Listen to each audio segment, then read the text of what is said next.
Hello and welcome to Perspectives for Monday, April 11th. Pope Francis has called for the release of captives being held in the world's battle zones. Speaking to the faithful after leading the Regina Coeli on Sunday, Pope Francis said, "I renew my appeal for the liberation of all people kidnapped in areas of armed conflict."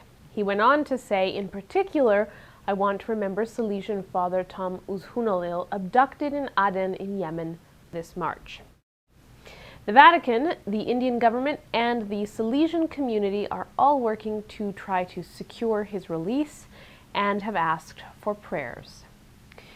The Pope's travel calendar is filling up. This week, it was announced that Pope Francis will visit Armenia in June from the 24th to the 26th, and at the end of September, he will visit Georgia and Azerbaijan. The dates for that trip are September 30th to October 2nd. In between, of course, Pope Francis will be in Poland for World Youth Day. Now, on Friday, the post-synodal exhortation on the family was released. It's a long document that the Pope asked people to read slowly. Some bishops have now read the document and are helping the faithful understand what it all means. Our Deacon Pedro Guevara Mann is in Edmonton, and he spoke to Archbishop Richard Smith about the document. Archbishop Smith, of course, was one of the Canadian bishops who attended the 2015 Synod. Here's what he had to say. We're at the Synod. Yes. So what is the importance of this exhortation and your initial feelings, comments from reading it? I was very heartened as I read the exhortation. During the Synod, the experience was one of the Holy Father being present with the bishops at every general congregation that we had, save one because of a general audience that day. And during those sessions, he listened and listened intently to everything that was said.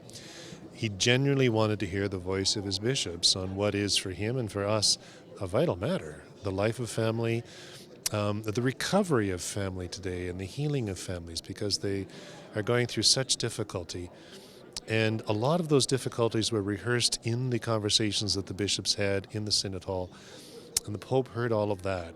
But of course, the Pope, as the Holy Father, so close to his people, as a former bishop that was known to be very close to his people, he has been listening to families themselves for many, many years, and he knows their difficulties. He's been thinking about this for a long, long time. And now, having brought his own personal experience into dialogue with what he's heard from the bishops that were gathered at the Synod, he has now given this particular exhortation or instruction to the world. I've read it through once. It's lengthy, 260 pages or something, 300 and some paragraphs. So it takes a while to go through it. And I'd have to say you can't read it just once. This is something that's going to bear a lot of reflection and repeated reading because of the wisdom and the beauty that's in it. But on the basis of the first go-through, reading this, it felt like I was sitting down at a kitchen table with my grandfather, and he was one very, very much aware of the reality of family life, of all the difficulties, of the challenges. And he, as our Holy Father, as the father of this vast Catholic family, as it were, is sort of sitting down and saying, you know what, here's how we can address all of these different issues in the light of faith, in the light of the gospel, as acts of love, as acts of mercy, as acts of healing. So it was a very encouraging kind of a document, almost a how-to manual of what it is to be in family. The Church, through John Paul II and through Benedict, has a beautiful treasury of church doctrine and church teaching on the family.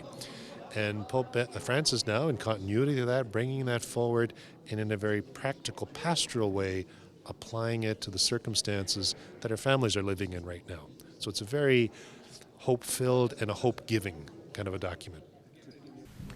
And that's all for Perspectives today. If you're watching on our television network or streaming online, stay tuned for Vatican Connections.